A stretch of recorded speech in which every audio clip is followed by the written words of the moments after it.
So the Council on Older Adults is a nonprofit agency. We've been providing services to folks who live in Cumberland County who are 60 years of age and older for over 50 years. Our mission at the Council on Older Adults is to help older adults maintain their independence within the community with dignity, and we do that through providing a number of different services. That includes Meals on Wheels and congregate meals, as well as supportive aid services, social supports, and much more. We also focus on the caregivers of older adults to make sure that they are taking care of themselves so that they can care for that loved one as well. I would define a scam as a deliberate attempt to con someone out of information or for financial gain. Typically that information is gathered to get some kind of financial gain as well. I would also add that scammers are very intelligent. They are learning new clever tricks all the time, so it's important that folks are kept abreast of what's going on because something new is out there every day. So there are a lot of different scams out there. The phone scams, of course, we've probably all had those. So folks are calling and maybe telling you that your PWC bill hasn't been paid and you need to pay right away in order to not have your service turned off, or that there's a warrant out for your arrest, something like that. So those phone scams. And again, those scammers have really sophisticated software, so they can make it look like those phone calls are coming from exactly where it seems like they're supposed to be coming from. Another kind of scam is governmental scams. So things like the IRS, that you have taxes that are due and there's going to be a warrant put out for your arrest if you don't give some kind of information or payment.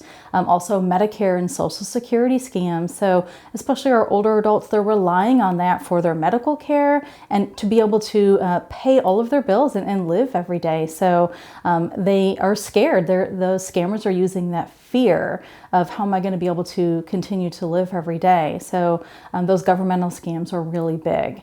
Of course, there's email scams and computer security scams that they'll call, you'll get pop-ups on your computer. So those are things. The grandparent scam is a really big one that's out there. Even romance scams. So there's a lot of different things that folks need to be aware of, and that's just kind of the tip of the iceberg. First and foremost, if you have a phone call coming in or an email that you receive and you don't know who it's from, don't answer that phone call, don't respond to that email, don't click on those links in that email. If you do answer one of those phone calls, be very cautious of giving out any kind of private personal information. If we do have a phone call that comes in and these folks seem very urgent, you need to take care of this right away. There's some kind of immediacy to their message. That's a red flag. So we need to be mindful of those. If you do get a phone call, say that your bill is overdue and you need to pay it and you can provide us that right now over the phone, hang up. And give a phone call to, for example, PWC, that number that's on your bill, so that way you know exactly who you are talking to and not calling a number that maybe they have provided. And one thing that I want to mention here too is it's important to make sure that we're talking about these scams with our older adult loved ones or our neighbors, our church family, so they're aware of what's going on. Just that knowledge is half the battle. So we know what's out there, and also so that our older adults know that it's not just older adults who are being scammed, it's anyone of any age, so that it's not just them. We don't want them to feel like that there is some kind of a loss because they are the ones who were scammed. That happens to anybody.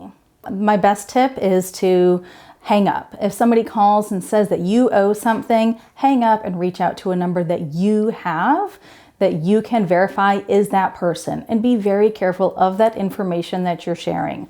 Those scammers are gathering information from all over.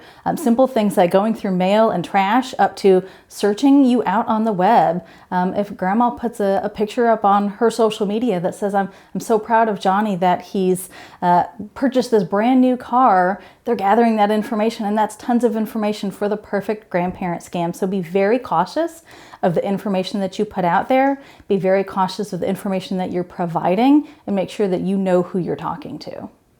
If folks are looking for more information, whether it's about scams or other services for older adults, we encourage you to reach out to the Council on Older Adults. And folks can connect with us at 910-484-0111. We're here Monday through Friday from 8 to 4:30, and we're happy to answer your questions, provide you with information on resources, or connect you with our programs here within house.